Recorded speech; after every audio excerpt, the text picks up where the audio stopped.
Kuttanad MLA Shri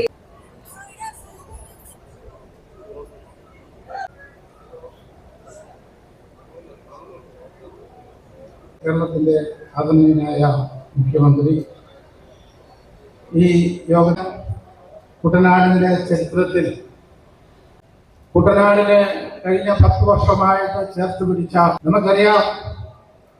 ഒരു കാലത്ത് നമ്മൾ തഴയപ്പെട്ട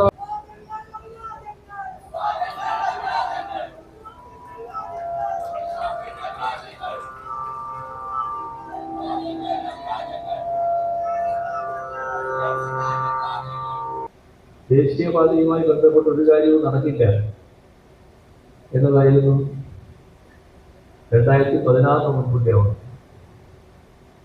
ആ നില തിരുത്താൻ കഴിഞ്ഞതുകൊണ്ടും അതുമായി ബന്ധപ്പെട്ട് ഉയർന്നു വന്ന തടസ്സങ്ങൾക്ക് മുന്നിൽ വഴങ്ങിക്കൊടുക്കാതെ നാടിൻ്റെ താല്പര്യം സംരക്ഷിക്കലാണ് പ്രധാനം എന്ന രീതിയിൽ ഇടപെട്ടതുകൊണ്ടുമാണ് ഇപ്പോൾ നല്ല രീതിയിൽ ദേശീയപാതയുടെ നിർമ്മാണം നടക്കുന്നത്. അതിൻ്റെ പൂർത്തിയായ ഭാഗങ്ങൾ അടുത്ത ദിവസം പ്രധാനമന്ത്രി ഇവിടെ എത്തി ഉദ്ഘാടനം ചെയ്യുന്നുവെന്നാണ് അതിൻ്റെ മന്ത്രിയായ കേന്ദ്രമന്ത്രി ഗഡ്കരി അറിയിച്ചിട്ടുണ്ട്.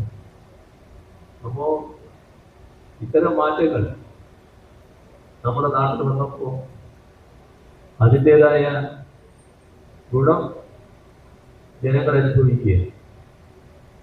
ഇതോടൊപ്പം തന്നെ ഗെയിൽ പൈപ്പ് ലൈൻ നടപ്പാകില്ല എന്ന് കരുതിയ മറ്റൊരു പദ്ധതിയാണ്.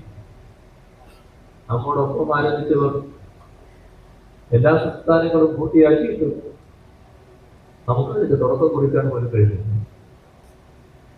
2016 ശേഷം ആ പദ്ധതിക്ക് ജീവൻ വെച്ചു.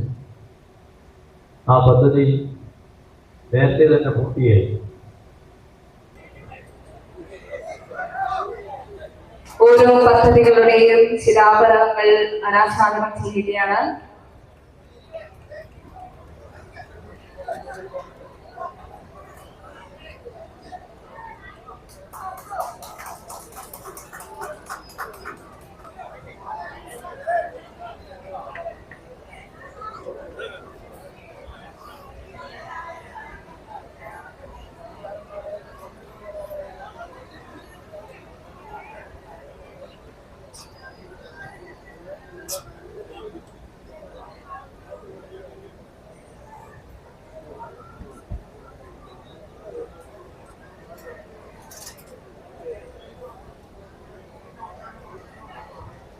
ആലപ്പുഴ ചങ്ങനാശ്ശേരി റോഡ് പടഹാരം പാലം കൂടാതെ